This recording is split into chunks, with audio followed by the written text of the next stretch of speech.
Hola, so good morning.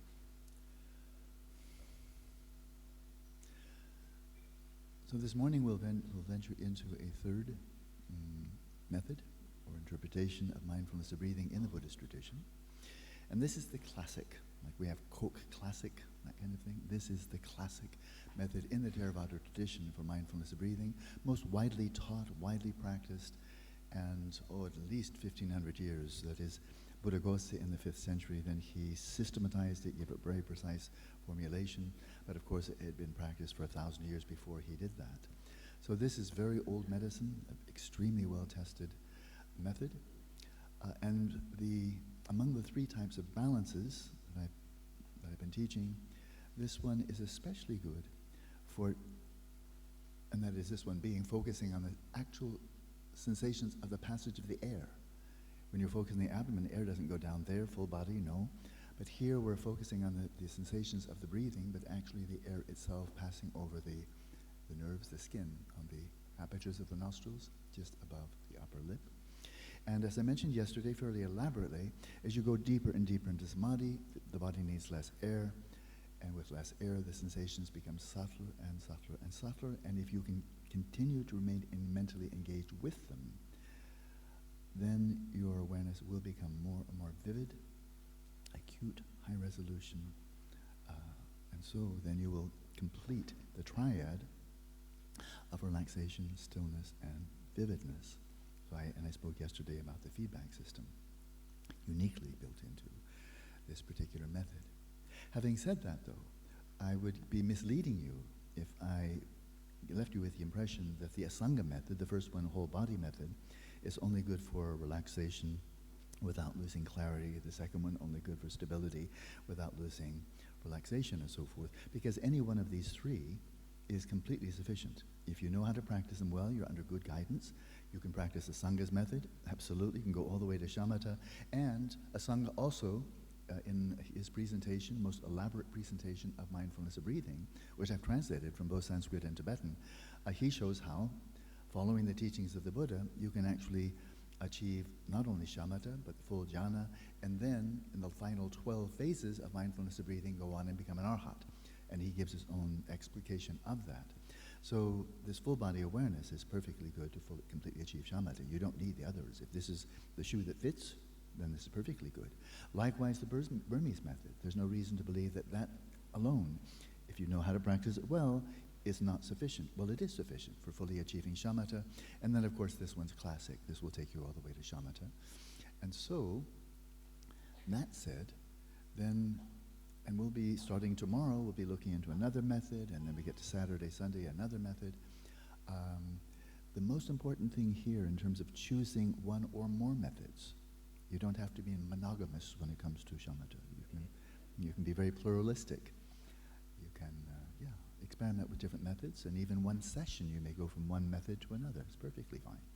But the criterion is just wonderfully pragmatic, and that is, you shouldn't think, well, I'm really not a Theravadan, so maybe I shouldn't do that one, It's just not that at all. Whatever works, it's like medicine. The medicine either works or it doesn't, but it's not esoteric medicine versus exoteric medicine, or Buddhist medicine versus Chinese medicine.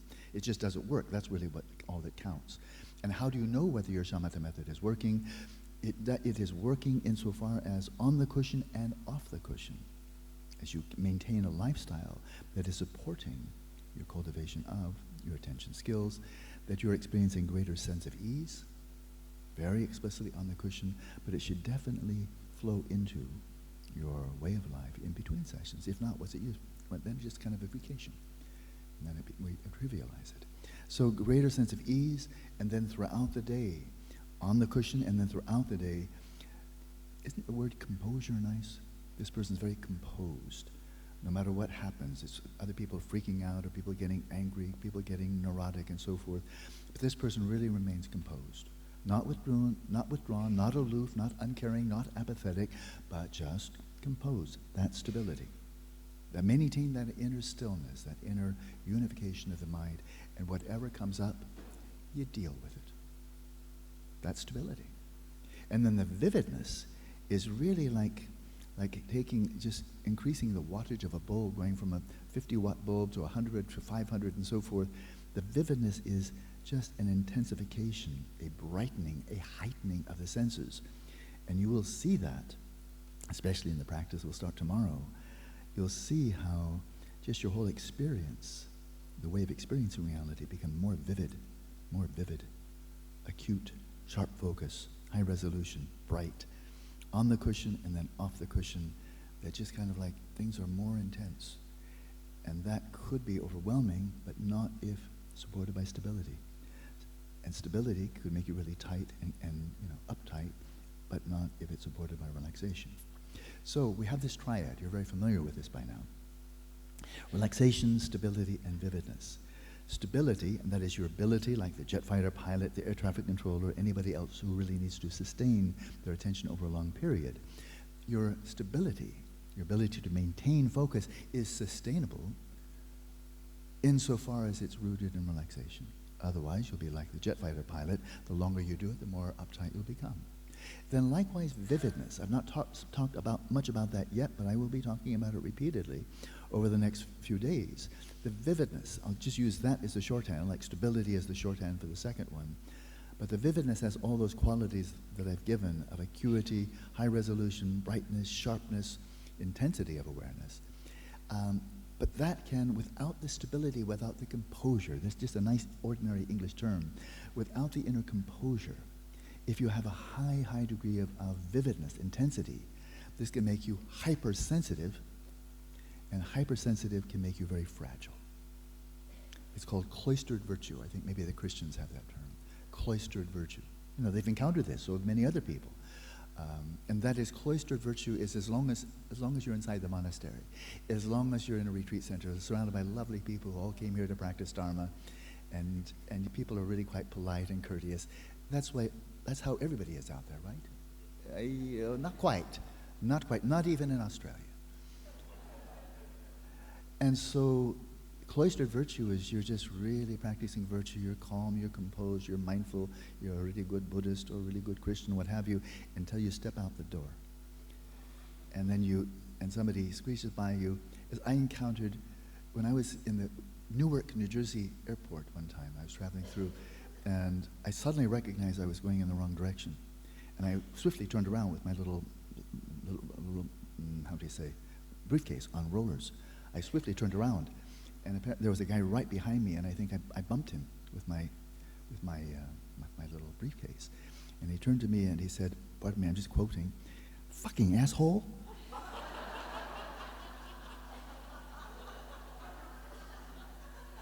That's not the kind of greeting you expect in a Dharma center. But I really did think about it, and that's an oxymoron. You can't be an asshole and fucking. It just doesn't, it doesn't. So I really didn't take him seriously, because that's simply impossible. So I said, I think he's having a bad day, and I walked away quite quickly, because maybe he had a big tough guy, big. So I thought, I think I don't want to tangle with this guy. So it's the stability, the composure, that if you then increase the intensity, the vividness, the sensitivity of your awareness. There's nothing wrong with sensitivity, right? If we say, oh, you're really an insensitive person, that's not nice. You're a very sensitive person. That's praise, isn't it? A very sensitive person. But if you're very sensitive, maybe you're hypersensitive. And that is, hypersensitive can make you utterly fragile. If somebody just goes, what did I do? What did I do? Hypersensitive just to any noises and other people's emotions, other people's mental afflictions, anything like a cat on a hot tin roof. Not sustainable. Not sustainable. But insofar as there's composure, yes, sustainable. So we see that it's all about sustainability, one of my favorite words in the English language. Sustainable stability if there's relaxation, sustainable vividness if there is sufficient or corresponding degree of stability. So it's clearly a pyramid, and when people skip the relaxation, and I know because I did it, you can develop stability, you maybe even develop very quickly, and it's not sustainable because you'll just find yourself getting uptight and drained. And I know in the Vipassana tradition especially, where there's such emphasis on moving slowly, walking slowly, eating slowly, and just developing a very high pitch of mindfulness, that's good. That's good. But if there or anywhere else, one develops a very high pitch high-frequency mindfulness, extremely attentive, but you don't have the composure, then as soon as you step out of the Vipassana center, as one Vipassana meditator said, when I left the center, my mindfulness practice was watching my mindfulness erode. You know, just because it was like stepping into a stream filled with piranhas, and just, you know, life gobbles up your mindfulness until you're all in pieces. So, on the one hand, there's a nice sequence there. Relaxation, stability, vividness. But then you will find, if you've not already found, but it's also what I'm about to say, I think you'll see it's common sense. And that is, as your mind does really become composed, and this means quiet and calm and collected and continuous flow, that kind of thing. Insofar as you're slipping into that, well, that's very relaxing. Having a very quiet mind, very composed, streaming along, flowing along, that's very relaxing. So the stability turns around and reciprocates and strengthens, deepens the sense of relaxation. So it's not just one way, two-way. But then this now connects with a comment I made yesterday. Vividness. And that is, years ago, about 40 years ago, I was leading a retreat on Satipatthana, Vipassana practice, and in it was the 4 applications of mindfulness, including mindfulness of the body. And I had people, I remember this a long time ago, I remember having people say, okay, now we'll have maybe it was a 24-minute session. I'd like you now just to close your eyes, and after settling in a bit, I'd like you just to open your hand slowly, and then close your hand. No, it wasn't even that much. It was just a finger. Just one finger. Straighten your finger. Bend your finger. Give it your full attention. And man, I had people just into it. 24 minutes. Wow. Dude. I'd never known that was like that. Whoa. Not so fast. There, that's better. Oh, not so fast. So if you give your attention to it, I'm not kidding. If you really give your attention to it, straightening and bending your fingers, like, wow, how do I do that? Tell me exactly, if I didn't know, exactly how do you extend and bend your finger? Please explain it to me. You can't, can you? It's quite strange. So the point here being that even doing something that boring, which may be even more boring than breathing in and breathing out, can be very interesting insofar as, or to the extent that you bring clarity to it. Okay? So that being the case, as you enhance the vividness, the clarity of your attention, then whatever you're attending to, including the gentle, soothing flow of the in-breath, the out-breath, as you bring greater clarity to it, it does in fact become interesting. No two breaths are alike. You never know from breath to breath whether it's going to be long or short. And so when you find something interesting, it's easy to pay attention, isn't it? If it's easy to pay attention over a sustained period of time, that's called stability. Right? So then we see this symbiosis. I call it the wheel of Shamatha. And that is relaxation giving rise to stability, stability giving rise to vividness, vividness enhancing stability, stability enhancing relaxation. Now that's a smooth ride, because you get into that flow, and then, that can take you very far. And we'll look how far after this session. Final point, before we go in. A couple of points, actually. There are a couple of points very important that I will emphasize, but maybe I'll do that right now. There are 2 points. Here's the first one. It's technique. This is very important. I want to say it before you're in meditation, because when you're in meditation, you're probably not taking notes. But what I'm about to say can not only save you a lot of time, but it can really avoid a lot of discomfort and pain. Okay? And that is, when you're practicing mindfulness of breathing, it's, when I'm saying really important now, if you already know it, it's no problem, but if you don't, this can really save you time. When you're practicing mindfulness of breathing, particularly on this target area, wherever you find the sensations most distinct or clear, whether right here at the apertures or here above the upper lip, right in this target area, either here or there, when you do so, it's absolutely imperative that you focus on that target area, the object of mindfulness, the sensations of the passage of breath there, only with your mental awareness. Now, why do I say that? don't direct your eyes there. It's when our eyes are open and we direct our attention to someone, for example you, when I turn my attention to you, let's imagine suddenly I'm interested in your shawl. Maybe I want to buy a shawl. I wonder, do I want that kind or not, okay? So I look, oh, yeah, what kind of a shawl is that?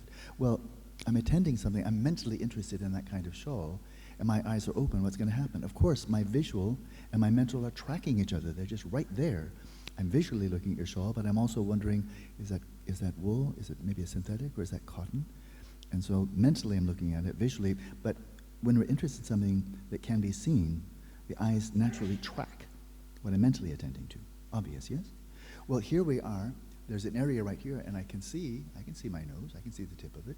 And so if I say, okay, now, especially if your eyes are open, but even with eyes closed, all right, now focus your attention single-pointedly on the sensations there at the opposite of the nostrils. Okay.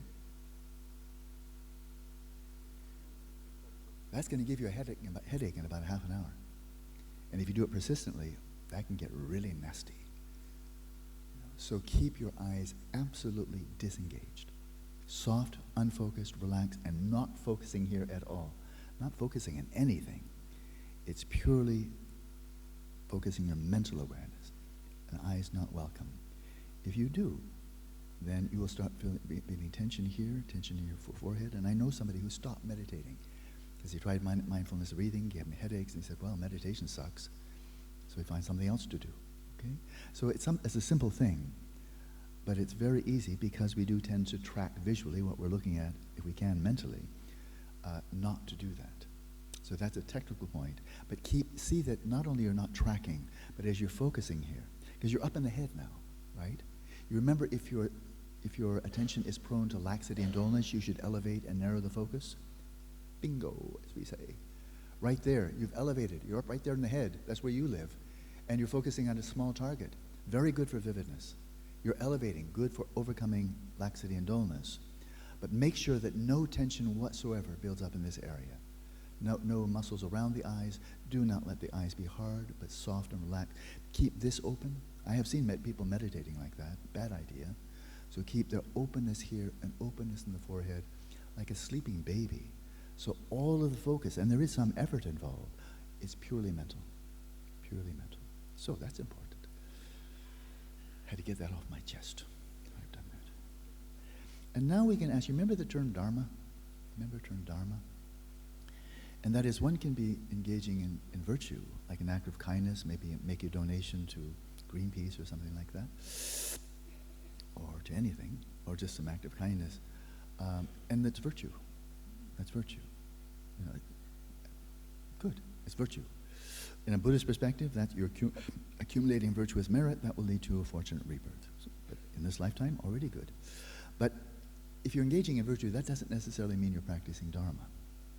Dharma is, again, dharma is a way of viewing reality, engaging with reality, that leads to genuine well-being. Now, that necessarily implies that dharma is virtuous. It's a virtuous way of attending to reality. It's a virtuous way of engaging with reality. So if you're practicing dharma, that necessarily means it's ethical, it's virtuous. But if you're practicing virtue, that doesn't necessarily mean that you're practicing dharma. Case in point, I was lecturing to grand rounds in National University of Singapore Medical School a few years back. 300 doctors, nurses, medical personnel had to come to my lecture. I love it. They had no choice. And so there they were, and I can't actually remember quite what I spoke with. I tried to make it very suitable for them. Of course, what I was saying was secular.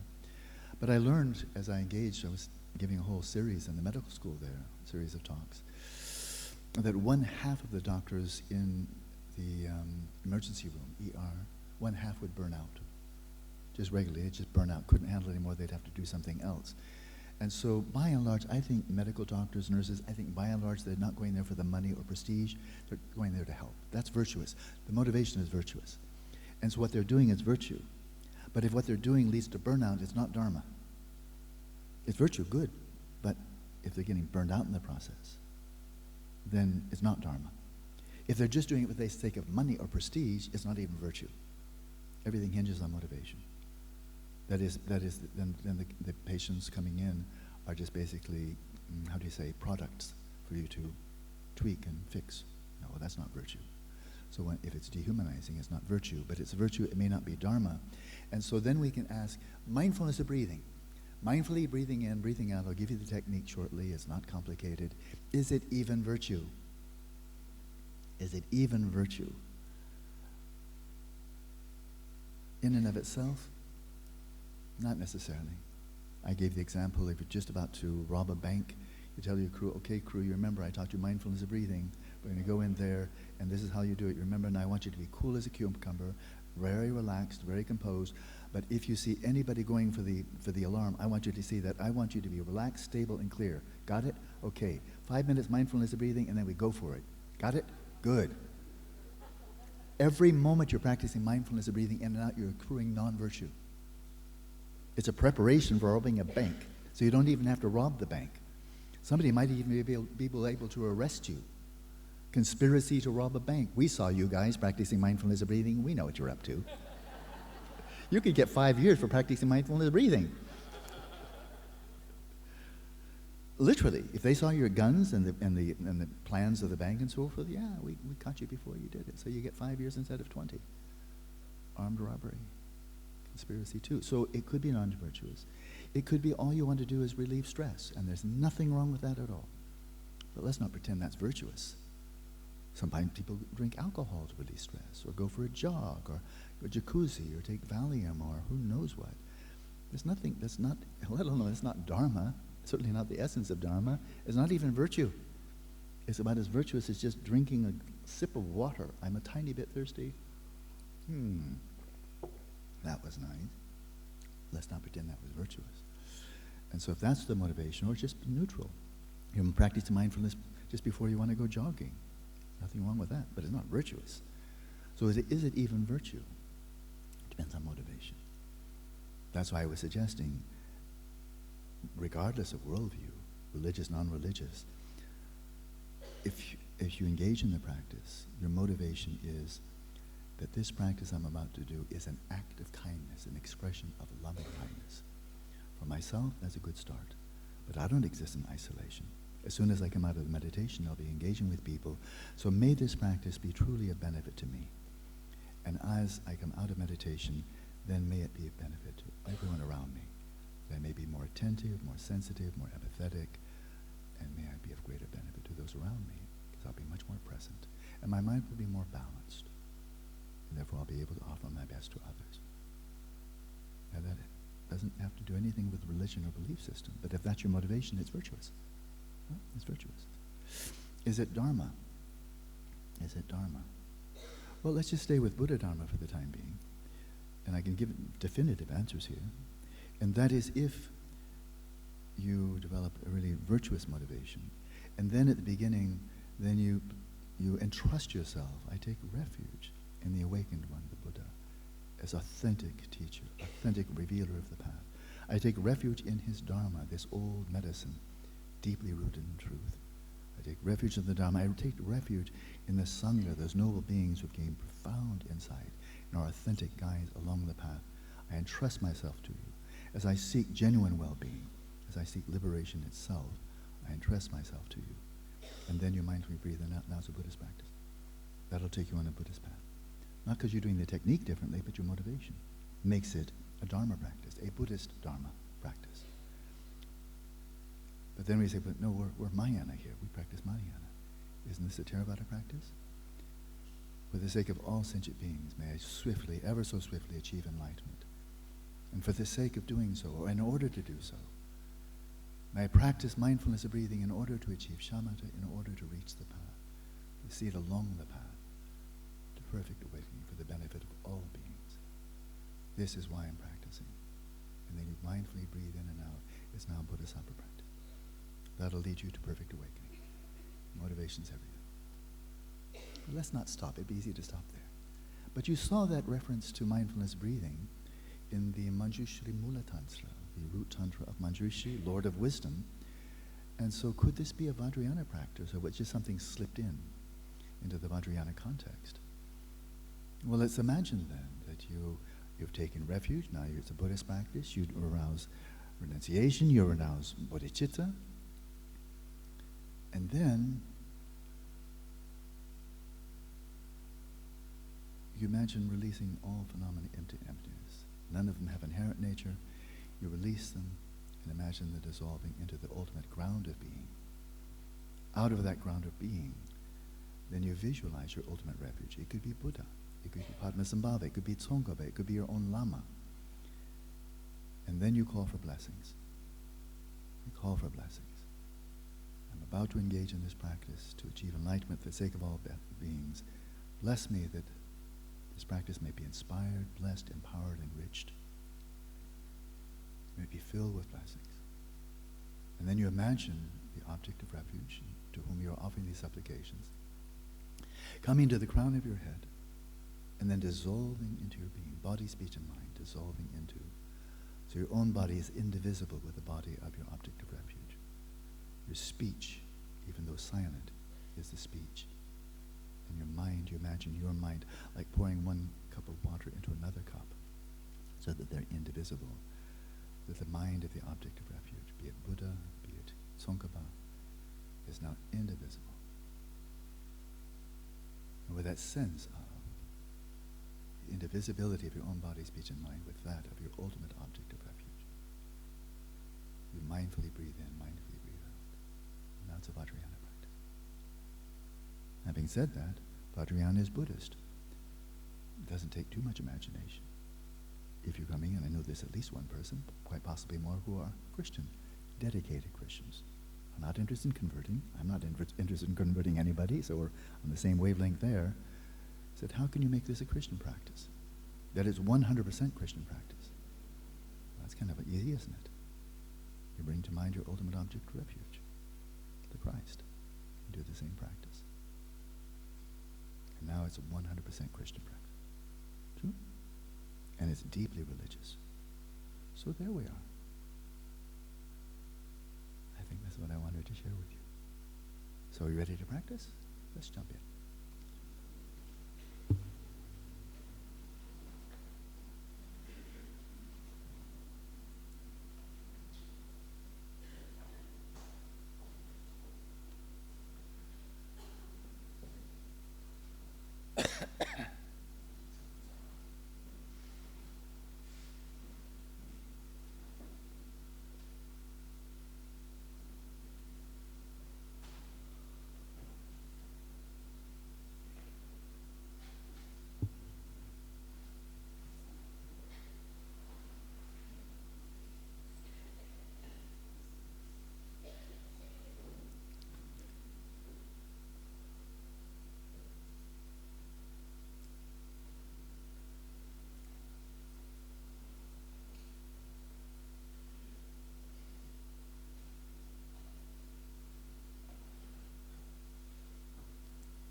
Hear the chime and you relax.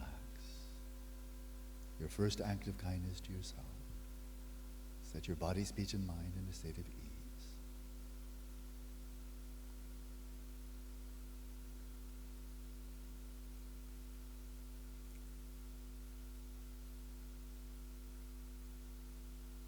And then enter the main practice as you wish, according to your own path, your own worldview. May take refuge in a way that is meaningful to you. Arouse the most meaningful motivation you possibly can for this practice.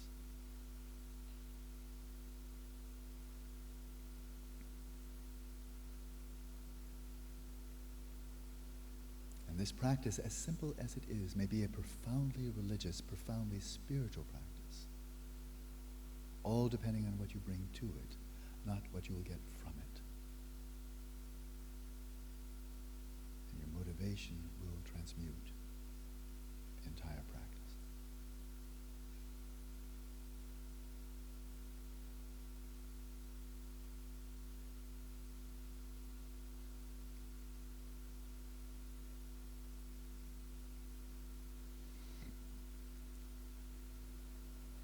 And then settle your body, speech, and mind in the natural states as you've done before, step by step.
And then we begin the main practice, again remembering, and remembering to remember.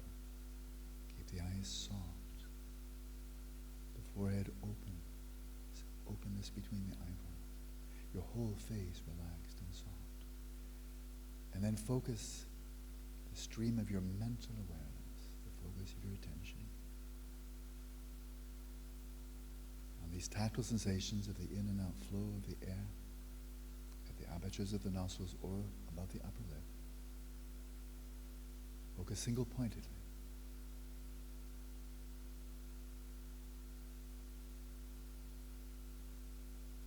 Again, no need to visualize the nose or think about anything. Just observe the bare tactile sensations as the breath flows in and out.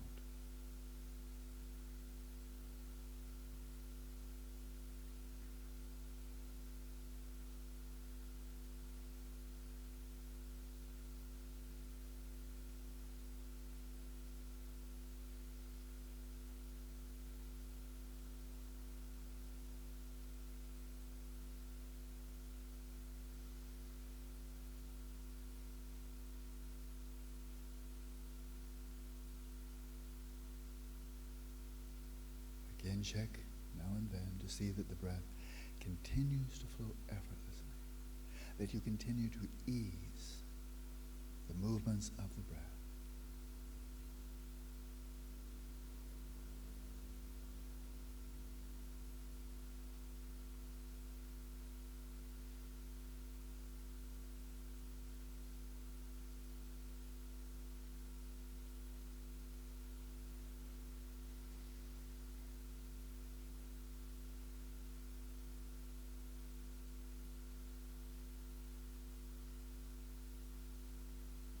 When the Buddha says, attending to the whole body, I breathe in. Attending to the whole body, I breathe out. Buddhaghosa, the great commentator, says, he's referring to the whole body of the breath. He's referring to flow. He's referring to sustained, unbroken, continuous flow of mindfulness through the whole course of the in-breath, the whole course of the out-breath, the whole body of each cycle of respiration. Remain continually engaged with the continual flow of sensations as the breath flows in and out.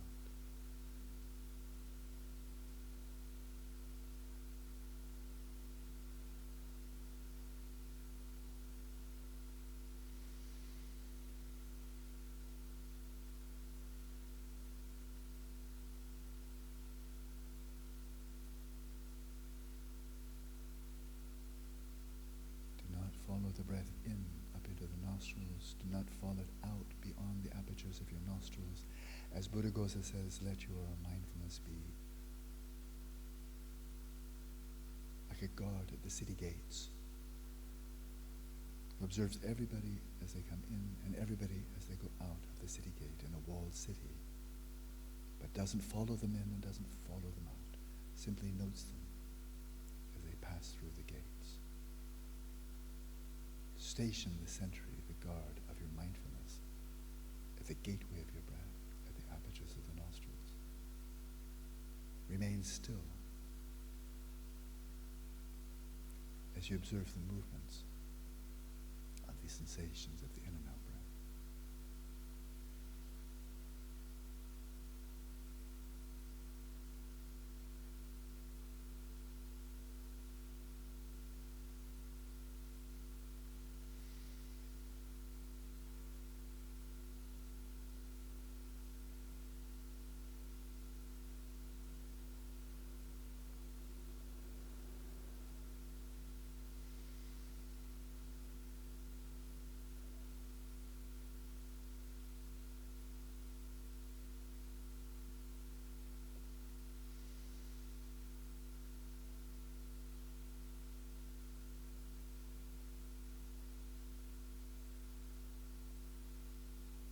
Your body and mind deeply at ease,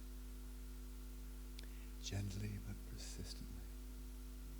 Sustain this flow, this ongoing, unbroken flow of mindfulness, of the unbroken flow of sensations there.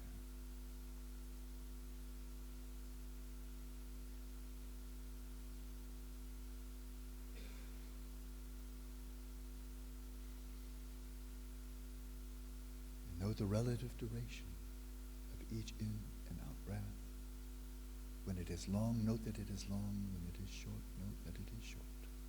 The flow of clear cognizance, which is imperative to engaging in this practice.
Again, experiment to see what is most helpful to you in terms of relaxation, stability, and vividness.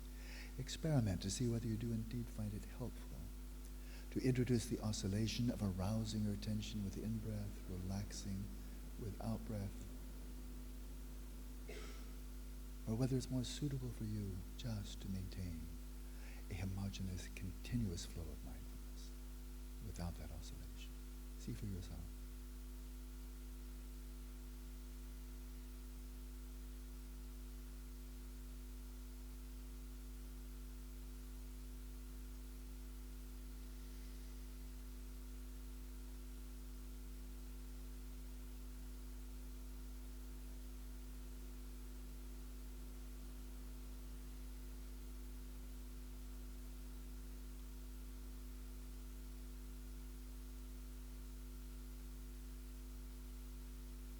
Enable you to enhance the stability and vividness of this flow of mindfulness. Exercise your faculty of introspection, noting quickly when your mind has strayed, probably caught up in rumination, maybe carried away by a sound or some other tactile sensation. As soon as you recognize that excitation has set in, your attention is strayed, first of all, loosen up, relax.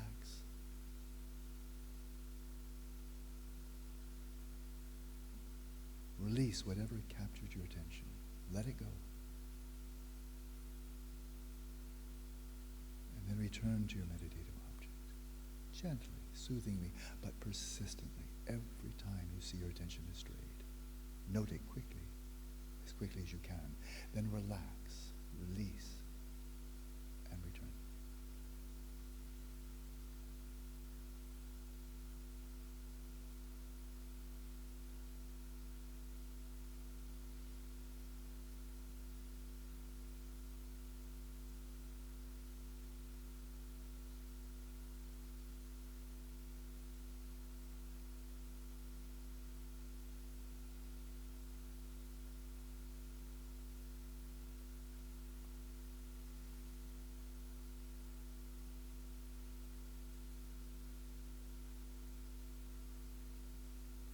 We also need to look out for the other attentional imbalance, and that is a loss of clarity,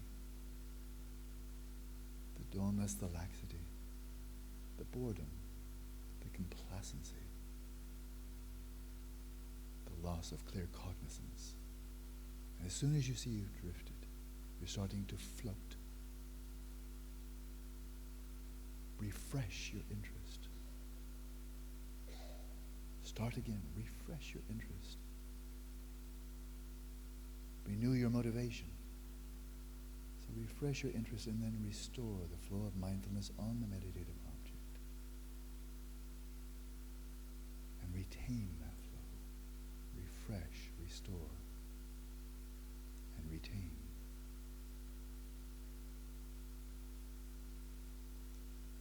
not only utilize, but refine your introspective ability. You'll be able to finer and finer tune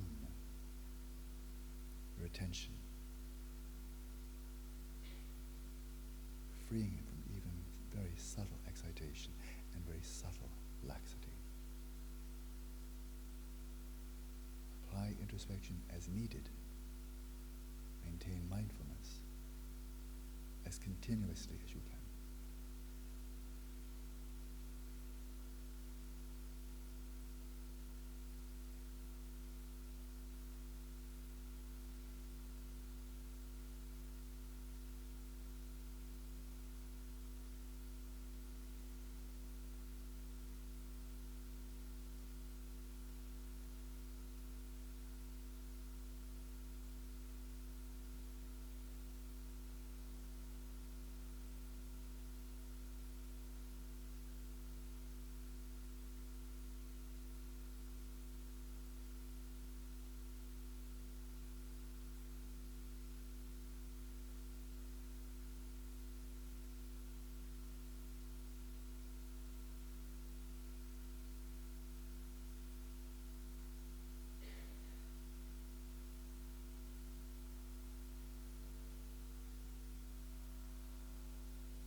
Then again, experiment, if you will, with counting 1 through 10, to determine for yourself, in terms of your own experience, whether you find it helpful to count right through the entire session, one brief staccato count at the end of each inhalation. Between counts, maintaining as continuous a flow of mindfulness as possible, uninterrupted by any thinking, replacing many thoughts with just a few, one staccato count at the end of each inhalation. You might find that helpful all the way through. To relax, stabilize, and clarify your attention. You may find it helpful just once in a while to sharpen up your practice. Or you may just find it clutters your practice. You don't like it. Good. Don't use it. So experiment for yourself. You alone will know the extent to which this practice is truly helpful to bring about a deepening sense of ease, inner stillness and composure, and clarity. And let's continue practicing now in silence.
So before we turn to the notes, I'll tell you a story from Buddhaghosa's classic. I think it's about as close to a sense of humor as the Theravada tradition gets.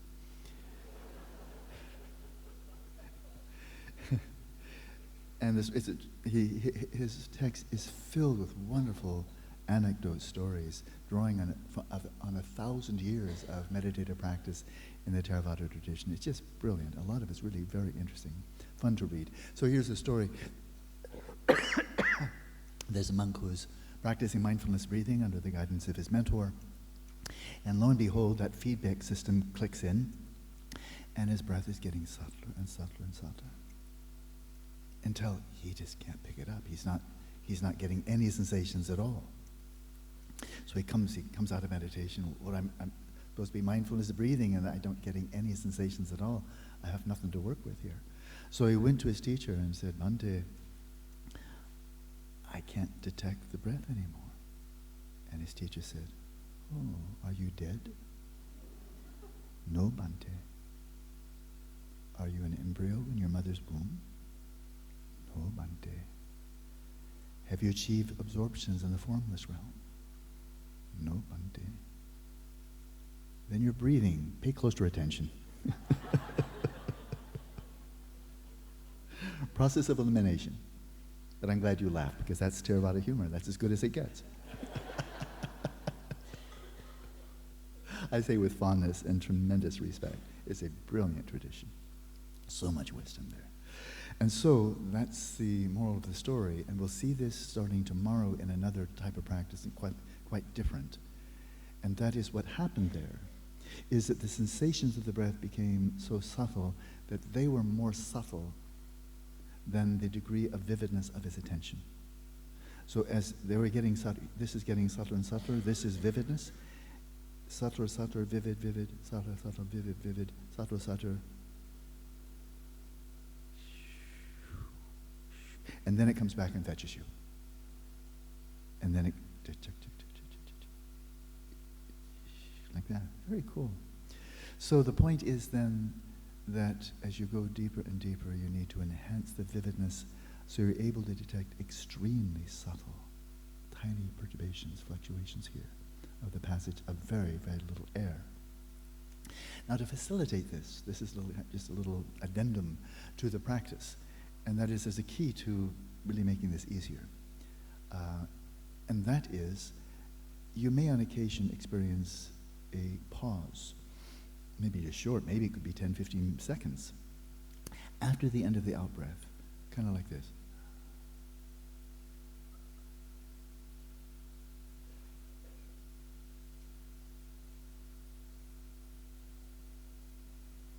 Oh, that was maybe 15 seconds.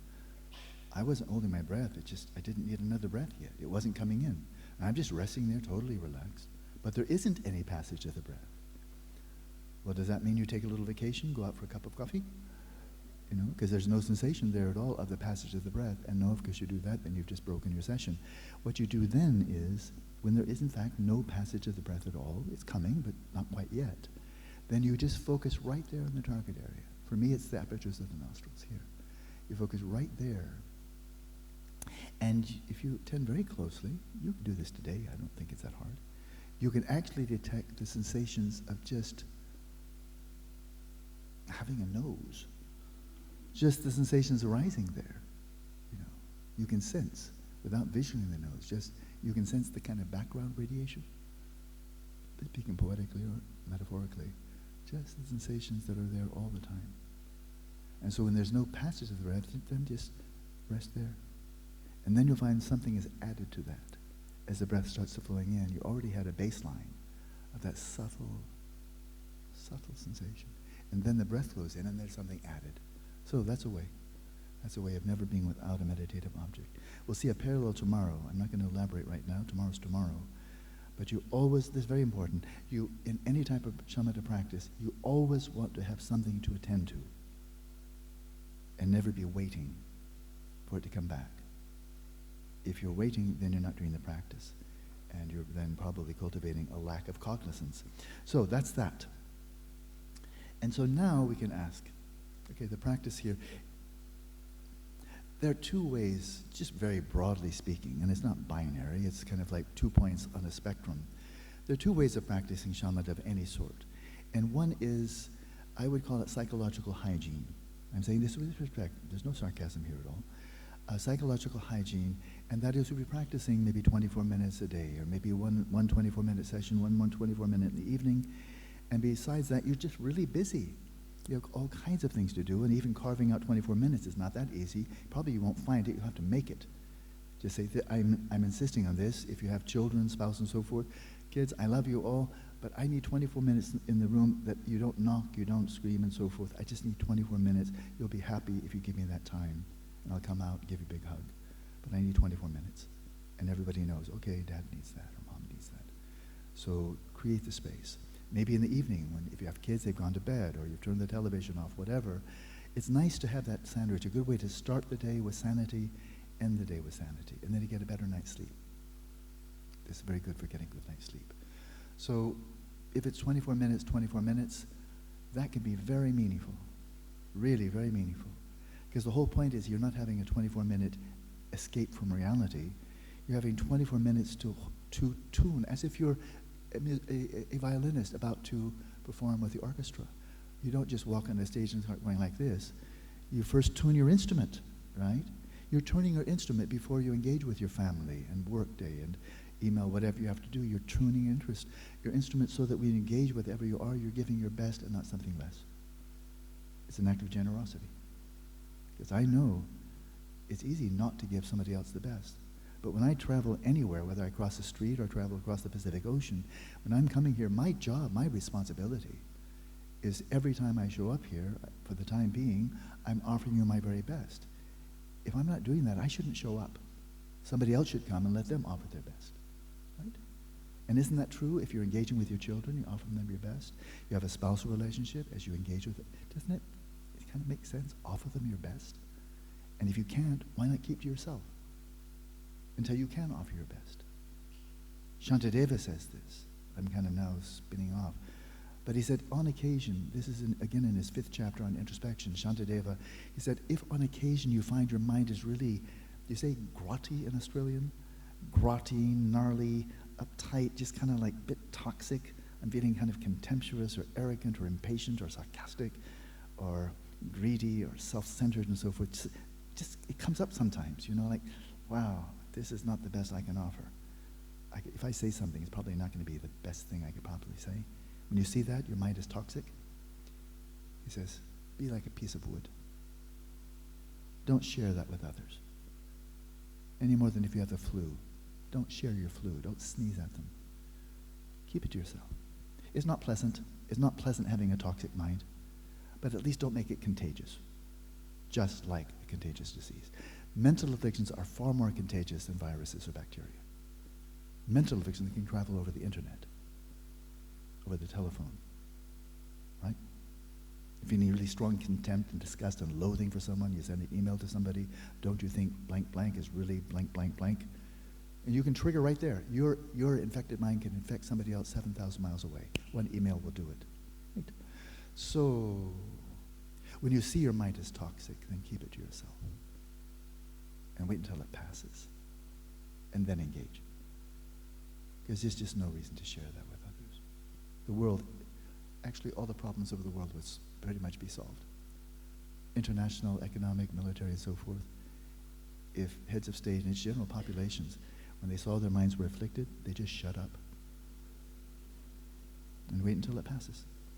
Because our minds are not constantly afflicted. They are more and they are less. Good, give people less mental affliction, not more. I just think problems in the household, in a community, in a province, in a country, international relationships, if everybody pulling the levers and controlling what's going on, if they just would stop when their minds are not, when their minds are afflicted, that would solve most of the problems that are created by human beings on the planet. And they don't have to believe in anything. You don't have to believe in God or karma or anything else. Just don't let your mental afflictions be contagious. I wonder what American politics, it's very painful to witness what's going on there. But if all of them, I'm not making a partisan statement, but if all of them would just not act when their minds are feeling contempt and devious, manipulative, egocentric, selfish, greedy, stupid, if they just not act, just stay home. Congress is released today. Everybody here is screwed up. They'll come back when they're feeling better. I would love to see that happen. We're just taking a day off. People are so messed up today, they can't even be in the same room together. Okay, I'm finished my political commentary. So that's one way. I call it psychological hygiene. The example is I brush my teeth every day, usually twice a day. And you might notice my teeth are not whiter than they were when I was 20. They're not whiter at all. Every day I'm brushing, and they're not whiter at all. But they're still there. Ha ha ha. They didn't fall out. They didn't get cavity written and have to be pulled them out one by one. And so you brush your teeth not to get brighter and brighter smile, but to keep your teeth. And you practice shamatha every day for 24 minutes, not to get better shamatha, but to keep your mind. So you don't lose your mind. If somebody says, effing asshole, you just, interesting comment. You know? Very inaccurate, but I hear you. I didn't want to have a conversation. Don't think he wanted to have a conversation, you know, to fix him on his oxymorons and so on. So I just walked away. But I remember Newark Airport. People don't talk like that. I've never heard a person say that once in Australia. You don't talk that way, do you? I've not heard anybody. This is a nice place here. I like Sydney. Not once has anybody sworn at me at the Sydney airport. Not even once. It's a cool place. I love Australia. So that's one way. But the other way is, what about taking this professionally? We have people who play piano just enough they can entertain themselves. That's how I play piano. I was never, forget about performance. I wasn't that good. But I could play well enough I really enjoyed it. I played tennis, never well. Not really well, but well enough I could really enjoy tennis, you know, way back when. But it was just so I can enjoy it. That's it. I never got better. I didn't care, right? But then we have professional musicians and professional tennis players and professional so many other things, and these people are doing this 5 hours a day, 7 hours a day, and then they are masters. Thousands of people want to come and watch them play, right? And so we don't have this profession. I mean, a few people are still breaking the ground, like Yangchen here. I mean, she is being trained as a professional contemplative. Gave up everything, and she's not the only one. I got an email this morning from another student of mine, but she's going for it. She's going for it about the same period of time, just this morning. 2.5 years, just flat out. She's going for professional training. She's thriving, really flourishing. I haven't read it yet, but I'm looking forward to it. She's giving me her monthly report. So, in the Taoist tradition, the Hindu tradition, early Christian tradition, not so common now, but it has been common earlier, the Desert Fathers and so forth and so on, the Hindus, the Sufis, and so forth. There have been throughout civilizations, East and West, for centuries and centuries, there have been professional contemplatives. What do you do for a living? I practice contemplation. Maybe as a monk, maybe not as a monk. Swami, what have you. We've almost lost that, but I think that's one of the things modern society needs more than anything else. More than anything else, we need more contemplatives. It's always going to be a small minority. It's going to be 1/10 of 1/10 of 1/10 of 1/10 of 1%. But if that number, out of 25 million Aussies, if you had that number, a dozen, 2 dozen, 3 dozen, 100 people flat out going for it, Christian, Buddhist, Hindu, and so forth, and all they're doing with their lives is, I'm cultivating virtue. That's what it really is. I'm cultivating virtue, wisdom, compassion, humility, depth, samadhi. That can transform a society. Really can. So I think this is a major reason I teach. I'm very happy to teach people who want to develop psychological hygiene, live more wholesome lives, more sane lives, more virtuous lives. Happy to be of service. But I really think we need more professionals here, because that profession's almost died out. And we're the losers. Modern society is a loser. So what about those then? I don't have to make this up. This has been going on for 2,500 years to the present day in the Theravada tradition. There's still the Thai forest monks up in the north of Thailand. They're going full strong. In Burma, there are people, hundreds, probably thousands, full time. They're doing nothing besides practicing meditation, shamatha, vipassana, and so forth. In Tibet, big time. There are still hundreds and hundreds. That's what they do. That's their profession. They are meditating 8, 10, 12 hours a day. One of my lamas, when he was telling me his Yangchen Rinpoche, when he was telling me his daily regimen, when he was in full-on retreat, 16 hours a day, 4 sessions up to 5 hours apiece, That's professional. So when I read of scientific studies about when they're studying really advanced meditators who meditate an hour a day, I think, oh man, you people don't even know where the tip of the iceberg is. You know, or people practicing half an hour every day for a year really experience a really advanced meditator. Think, wow, that's cool. But I've met professionals, you know, and they, boy, that's just order of magnitude. So what's it like then? Because we don't have to make this up. We have reports, tons of data, terabytes of data for 2,500 years. What if you do this practice we just did, but you do it for 6 hours, 8, 10, 12, 14, maybe 16 hours a day. And you do it not for a week or 3 months, but you do it and you're doing this professionally. This is what you do for a living. You're practicing shamatha, and then you go very deeply into that. Maybe then you turn to vipassana and so forth. But just on shamatha, what happens if under skillful guidance, skillful methods, good environment, you put these into practice, like the method we just did? What happens over time? Well, we have an enormous amount of data and an enormous amount of consensus. I'm speaking now just in the Buddhist tradition, but there's a lot of commonality elsewhere. I'll just speak about, though, what I know about most, and that's Buddhist. Do this practice, and over time, and I'm going to say over time because some people are more gifted than others. Over time could be a matter of quite a few weeks or some months, in other cases quite a few years. Like everything else, music, art, science, and so forth, some people more gifted, some people less. Gifted go faster, other ones, like me, well, just persist. If it's worthwhile, then you persist however long it takes. That's my view. And I found it worthwhile, so I'm in. And so, but if you do so, what happens over time then, gradually, and not homogeneously, but over time, your senses will implode. You're focusing single-pointedly on the sensations here at the nostrils. And over time, it's like a civil engineer taking a river that's flowing out in a delta with many tributaries and then channeling them all into one flow. And so then spreading out over a mile is now it's like 100 yards wide. And you are streaming, you are single-pointed. This is samadhi. And so there's just not enough awareness left. Even with your eyes open, you don't see anything. Your ears are open, you don't hear anything. Go very deep, you're not even aware of your physical body, let alone smell or taste. That all of the flow of the current of your awareness is all now engineered, directed to focus in one domain only, and that is right here in the tactile, right there in the sensations. Now, I could go very elaborate here, I won't. But it goes there, and it goes subtler and subtler and subtler. I'm going to give the shorter version. There's a longer version. I just won't do it right now. Time is short. But subtler, subtler, subtler, subtler. Until a fundamental shift takes place in your body and mind. And you have a lift-off completely from the 5 physical senses. And your awareness is focused single-pointedly in the domain of the mind. And it's utterly relaxed, utterly still, and radiantly clear, radiantly clear. And you've transcended your mind. You've kind of escaped the gravitational field of your human mind. Male, female, Australian, Kiwi, American, what have you. You've plunged to the depths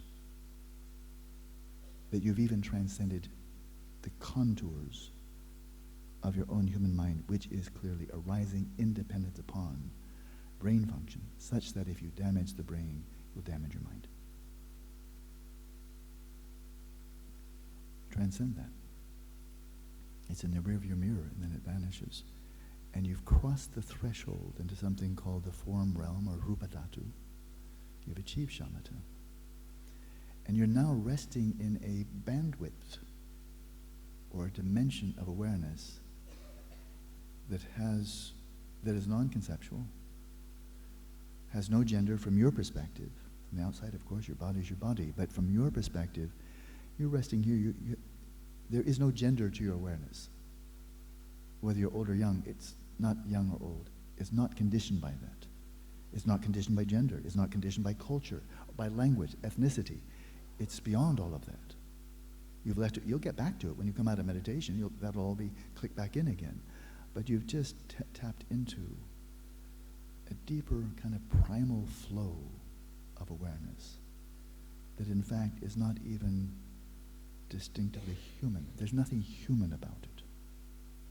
It's just prime. Like H2O, I mean just distilled water. It's just water. You can add all kinds of things to it to make soda or anything you like, but this is just H2O. H2O consciousness. And it's called the Bhavanga in the Theravada tradition. So we turn to that now. Bhavanga. Bhava means to become. Anga has various meanings, but one of them is ground or basis. So Bhavanga, Pali term, the Buddha himself never mentioned the Bhavanga. But the beautiful thing about Buddhism, whether it's Theravada Buddhism, Indian, Chinese, Japanese, Tibetan, is they're not. The great adepts of these traditions weren't just fundamentalists saying, we're not going to say anything that Buddha didn't say because he said have the final word on everything and we'll just listen and repeat what he said. Buddhists aren't zombies. Some are, I am sure. But the great ones were not just zombies. They're practicing and they're making, based upon, inspired by, guided by the instructions, the teachings of the Buddha, they're making subtle discoveries that the Buddha never mentioned, but completely in accordance with everything he said. And the existence of the Bhavanga is one of those. The Buddha never mentioned it. But centuries upon centuries of Theravada monks, nuns, and so forth have discovered this, and they gave a name to it. But now the Buddha did say this. This is a very famous quote, again from the Pali Canon. I know of no other single process which, thus developed and cultivated, is pliable and serviceable as this mind. He did say this mind, not the mind. Monks, the mind which is thus developed and cultivated is pliable and serviceable. Monks, I know of no other single process so quick to change as is this mind. Monks, this mind is luminous, but it is obscured by adventitious defilements. Monks, this mind is luminous, but it is free from adventitious defilements. This mind, this mind. What's he referring to? Because when I'm really sleepy or jet-lagged or whatever, the last thing I'd say of my mind is it's luminous. It's not luminous. It's tired. It's dull. It's stupid. I need a good night's sleep. So what's this mind that he's referring to? And clearly he's stating the overall interpretation, nothing new from my side. When he's saying it's luminous, he's saying it's luminous all the time.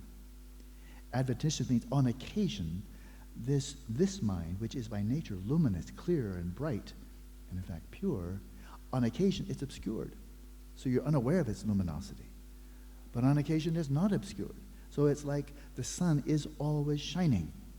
Even right now, the sun isn't it beautiful? The sun, it's bright, it's clear, it's sunny, except for it's obscured.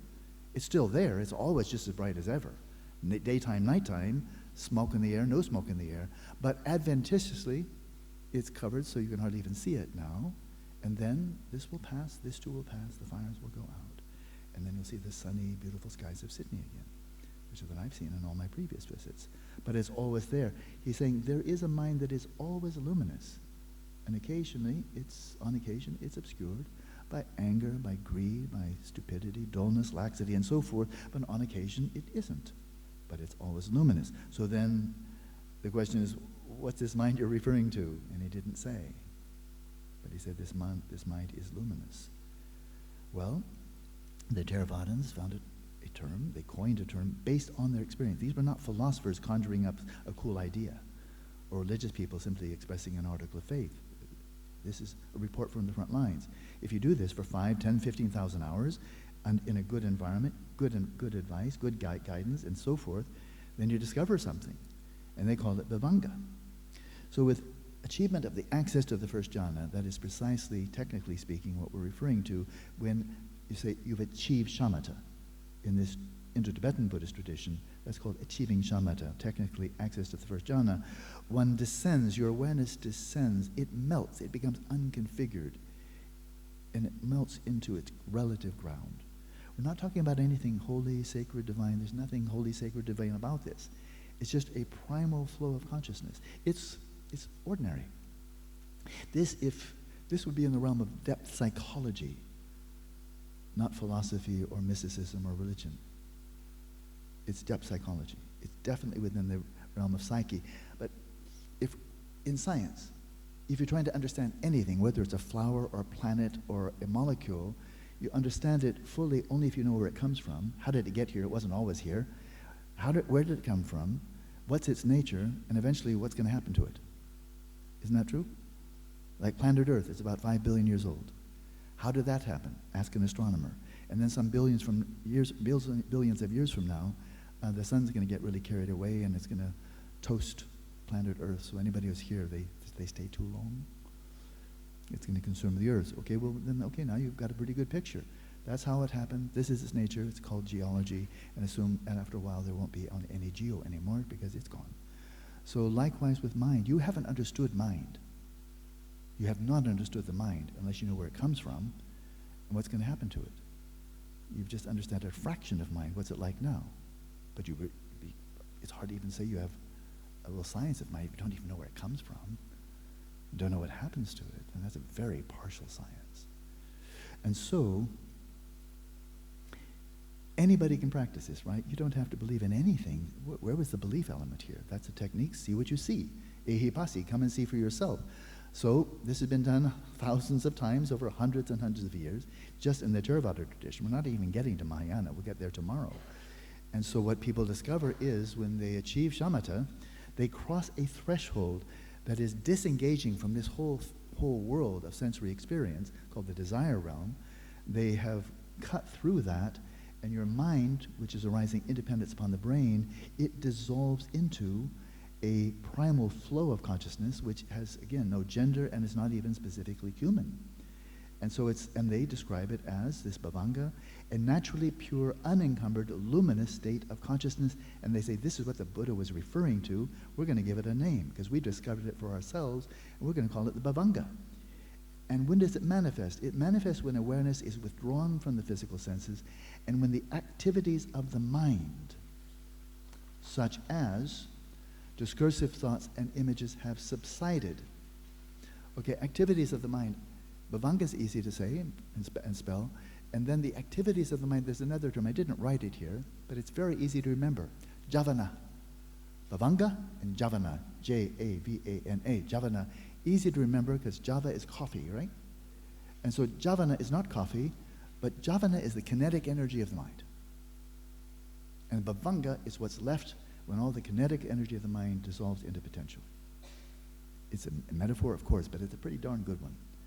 The Javana, the activities of the mind, the kinetic energy of the mind, refers to all the activities of your human mind, thinking, remembering, feeling, desiring, dreaming, and everything else, but it also includes all your sensory modalities, which are rising in dependence upon the brain again.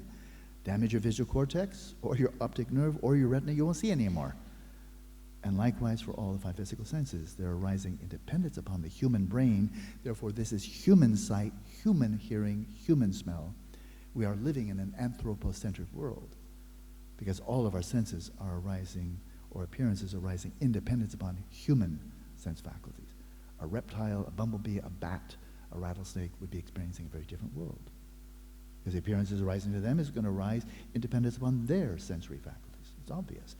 But when you release that, when you melt, you calm all the activities of the mind, calm all the javana. So you're oblivious of the surrounding environment and all the activities of the mind, remembering, thinking, imagining, and all that just calms down and goes dormant. All the kinetic energy of the mind goes still. That kinetic energy didn't turn into nothing, it turned into potential energy. Elementary school physics. Pair of glasses, this took some energy going up. But that energy didn't disappear, right? That's why it went down to the ground. And so the potential energy, by raising it, transforms into kinetic energy of it dropping. And so when the kinetic energy, or I'll just say javana, when they all go dormant, then you're just left in a field of awareness that's pure potential. Ready, pregnant, fertile, to give rise to thoughts, dreams, images, and so forth, but for the time being, it's all potential. So when does this happen? Is this some esoteric, mystical state? Not even remotely. This happens naturally when you fall into deep dreamless sleep. You do that a number of times every night if you have a good night's sleep. When you're in deep dreamless sleep, stage 4 non-REM sleep, all your activities of mind are all dormant, right? When you're in deep dream, you're not a man or a woman, you're not old or young, you're not an Aussie or a Kiwi, there's nothing even human about deep sleep. You're not a human. What part of deep sleep is human? If you're a chimpanzee in your deepest sleep, is that really different than being a human in deep dreamless sleep? According to Buddhism, no. This is not just for humans, by the way. And so, when you're deep dreamless sleep, all of the javana go dormant, and as they go dormant, then the bhavanga becomes manifest. It's like a seesaw. When the bhavangas manifest, the javana are dormant. When the javana are manifest, the bhavanga is dormant. Like that. So you're tapping into a primal flow of consciousness, and the universal conclusion of Buddhist contemplative in the Theravada tradition, and we'll see about Indian and Tibetan Buddhism, is that this dimension of consciousness is not contingent upon the brain. Now, we can say, well, wait a minute. If you're in deep dreamless sleep, certainly there must be neural correlates of that. And the answer is yes, you're right. Of course, the brain does a lot of other things that have nothing to do with mental activities. The brain is very complex, well, the most complex thing we know in the whole universe. So portions of it are clearly related to the mind, and others really not so much, motor functions and so forth. But those portions of the brain, frontal cortex and so forth, that are related to mind, do they all just turn into a little puddle? No, of course, there's activity there. There are brain correlates of stage 4 non-REM sleep, of course they are. But that's just a correlate. Do you have to have those correlates to experience the corresponding state of consciousness? Well, how would the scientists know? All they can study is brain and behavior. And so they don't know, and not knowing is not knowing the absence. So this is a very interesting area for research, because no belief of any kind is needed. But if we just face the fact that scientists literally have no idea, in fact, where the human mind emerges from, they're just assuming like an article of faith. It really is that. It's not like. It is an article of faith in the Church of Materialism. How does the brain produce consciousness? I've read that so many times, and I read a lot of this stuff. And that's often what a mystery it is. How does the brain generate consciousness? And they never even pause to ask, does the brain generate consciousness? The founder of the Church of Materialism, the English biologist Thomas H. Huxley, said the notion of consciousness emerging from the brain, he said this about 150 years ago, the notion of consciousness, awareness, experience arising from the chemicals in the brain is like believing that a genie would come out of a lamp if you rub it just right. It's magical thinking. And he's a materialist. And that's 150 years ago. And almost all the research in the mind sciences on mind, on consciousness since then has all been absolutely orthodox in the sense of taking place within the orthodoxy of the view of materialism and within the orthodoxy of the methodology of materialism. And that is, if you want to study the mind, look outside, not inside. Because inside is all subjective and misleading and illusory. Study the brain. And if at first you don't succeed, just try again. In fact, after 150 years of making no progress at all, and understanding the actual nature of the correlations between mind and brain, and no progress at all in understanding the nature of consciousness or origins of consciousness, after failing for 150 years, their thought is, let's do it some more. And we say colloquially, the definition of insanity is doing the same thing over and over and over again and expecting a different result. I'm finished. This happens naturally when you fall into deep sleep and in the last moment of your life. The final farewell. Oh, wow. You've just got to the dead zone. And your brain, the doctors are watching the monitors, and then it goes beep. And it's not coming back. You're dead. And that's exactly that point in which your mind has not vanished into nothing, which is the unquestioned article of faith of materialists, which is unfortunately conflated with science, which is really misleading. And they, oh, he's dead, he's gone, he's vanished. They don't know what they're talking about. They have no idea what they're talking about. They're just thinking the brain's dead, therefore the mind must have disappeared, without knowing any idea how the mind emerges from in the first place, or what it emerges from. So the Buddhists say, well, we've been actually looking at it. We have a science of mind, you have a science of bread. Why don't you step aside? We'll take over now. And this is the last experience you'll have at that cusp between life and death. Your mind will dissolve into the bhavanga. The brain shut down, but the bhavanga doesn't stop. Because bhavanga, consciousness, is one of those fundamental features of reality, like space, time, matter, and energy, that just can't turn into nothing. And the notion of it coming out of chemicals, wild, baseless conjecture. So, lovely note again, I'm reading with just the Pali Canon here, then we'll take a break quite shortly. Another passage on Gutta Nikaya, the Buddha implies here that loving kindness is a quality of this luminous mind, and says it leads a person to develop one's mind. It's very interesting, I've seen this before. Peter Harvey, an English Buddhist scholar, very good scholar, he wrote a book called Selfless Mind. I think Selfless Mind, very good book. He draws with superb scholarship. Selfless Mind, Peter Harvey. He writes about this at some length. But he said, it's stated here that it's because of this bhavanga, because of the presence of the bhavanga. And again, this is not spiritual, not religious. It's just flat out, this is depth psychology. It's because of the bhavanga that one is inspired to look inward and seek the inner resources of the mind, and not fixate outwardly like the rat in the rat race, always thinking, oh, over that horizon, oh, out there, I'm going to find it, I'm sure I'm going to find it, as if mass hypnosis. This passage implies that the luminous mind, which is always there to be uncovered, is already endowed with loving kindness, providing a sound basis for any conscious development of this quality. So it's because you have the bhavanga, that you're inspired to develop loving kindness, and because of the nature of bhavanga, you can. This is really magnificent psychology. In the 20th century, it hardly even came up in the whole century whether attention can be developed. It hardly even came up whether loving kindness could be developed. And Freud spat at it. The whole notion of unconditional love, he ridiculed it. He said, nobody can do that, and don't try. You try, you'll just be discouraged and pissed off. So nobody can develop unconditional love. It's a pipe dream. Stop it. It's being stupid and unrealistic. Not very nice. But he was just giving autobiographical notes and universalizing his own experience and saying everybody else was like him. That's very unfortunate to do that. I'm not quite sure the libido is as important as he thought it was.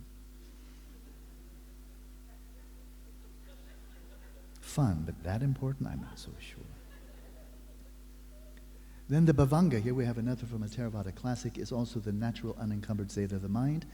And in this classic text, Katavatu calls it the mind of the very last moment of a person's life. This bhavanga chitta, or bhavanga mind, is in the form of a falling away mind, natural mind, bhakati chitta, natural mind, unconfigured mind. So think of the bhavanga, I think this is a pretty cool parallel or analogy, think of the bhavanga as a stem mind. Stem cell coming into environment will turn into a liver cell, brain cell, bone marrow cell, what have you, but the stem cell isn't yet configured to be any one or the other, it's just waiting for the environment. So proto-neurons make their way to the hippocampus. They're not neurons. They're maybe stem cell or just halfway between stem cell and neuron, but they come to the hippocampus, and that's a brain cell factory. It generates hundreds of millions of brain cells, fresh brain cells. So those of us who are no longer teenagers, don't give up hope. Your brain cells are dying off, but there's a little factory there that can make more of them by the hundreds of millions. But they're not that, but they don't arise there as neurons, they are then configured as neurons when they get there, and then they perform the functions of different types of neurons. And so the bhavanga is a stem consciousness that when configured with the human brain or the developing brain of a human fetus and the developing nervous system and faculties and brain functions, it gets configured as a human mind with human senses, human intelligence, memory, and so forth. And then when you die, of course, your brain is becoming unconfigured.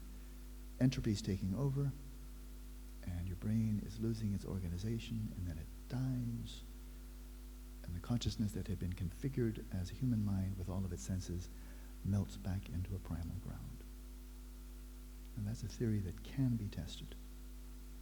I'm not asking, I'd be disappointed if anybody said, oh, Alan, you're so charismatic and articulate. I believe it.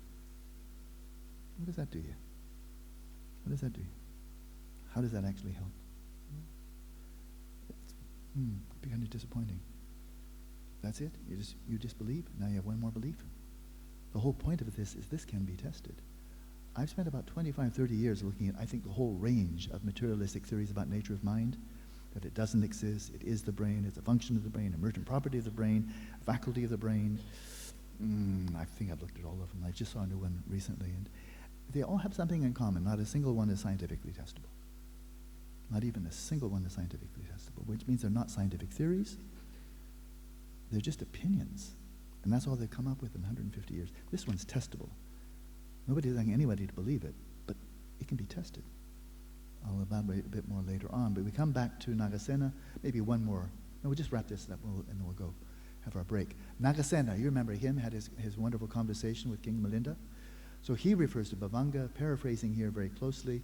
The Bhavanga is like the radiance of the sun, for it is naturally pure and radiant. It is the resting ground state of consciousness, which is not turned towards the senses. So the jhana are all dormant. When you turn to the senses, the jhana manifests, and it acts as the foundation for the process of non-karmically active life. That it's your baseline. It's your base. It's the palm of your hand if you have a yo-yo.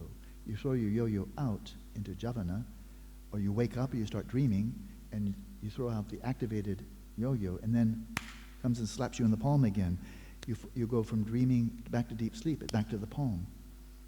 You're born, you come out of human mind, and you die, back to the palm. That's the idea, of which it is a characteristic factor, the state it returns to when not doing anything else. So is your ground state, your primal state. But it's not the kingdom of heaven within, it's not Buddha nature, it's not nirvana, it's not anything sublime, holy, sacred, or transcendent. It's just depth psychology. But it is an answer to, where did your mind come from? Interesting.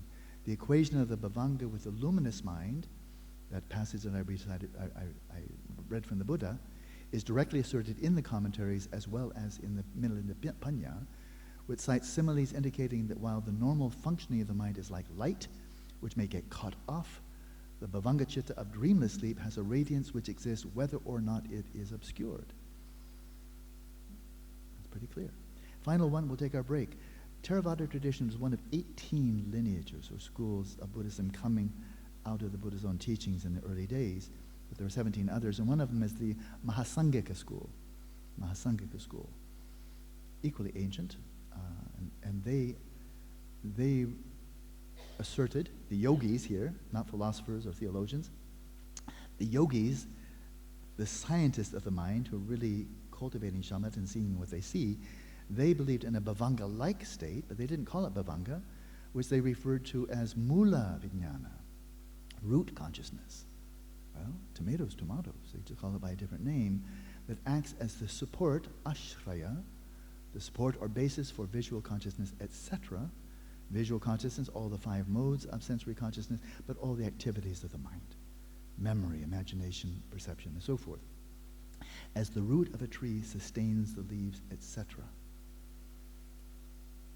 So, that is presented as an empirical discovery that's been replicated by thousands and thousands of yogis over a couple of thousand years. And either this was a tremendous conspiracy to trick naive Australians and Americans and so forth. Maybe, this has been 2,000 years in the planning here. We hope we can fool them. Why they'd want to do that, I'm not quite sure. Or they're actually making discoveries that they're reporting. And everybody who looks hard enough delves into this. This is what they found. So I think it's interesting food for thought. And if it's true, of course, it fundamentally revolutionizes our whole notion of what it is to be human and what the nature of consciousness is, its role in the universe, if this is true. So I'm impatient on occasion when truths, or what is presented as a truth, as a discovery, not a philosophical inference or a religious expression of faith, but when it's presented to us as we have discovered this, replicated it hundreds of times, thousands of times, all over the place. So we don't have to believe that, but let's at least not call it simply an expression of faith or philosophical conclusion. But from outside, for non-Buddhists, they'll read this and say, well, okay, Christians believe in the soul, and the Hindus believe in the Atman, and the Buddhists, what do they believe in? Oh yeah, they believe in the Bhavanga. And then anybody outside of religion means, oh yeah, superstition, we know about superstition. Religion's bunk, we know that. We're living in a scientific era. Religious is superstition. So that's the Buddhist superstition.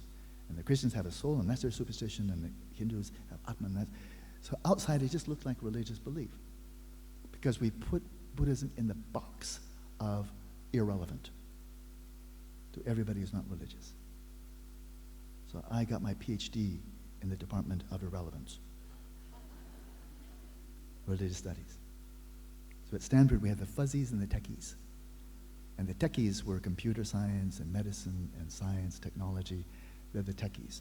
But everybody in humanities were the fuzzies. And that's art history and literature and poetry and so forth and so on. But the fuzziest of all the fuzzies is where I have my PhD. Religious studies. We're so fuzzy, we're studying something that doesn't even exist at all. That's really fuzzy from the outside. Whereas from the inside,